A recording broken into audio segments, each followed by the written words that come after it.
Hello, this is Steve with Omega Environmental, and I'm out here at a job site where we are demolishing a building.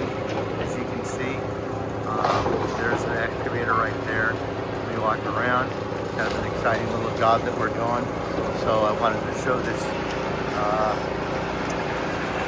on video today.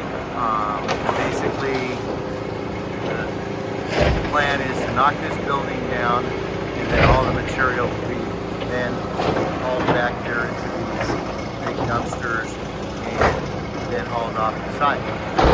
Actually, the building was built some time ago in early 1940s and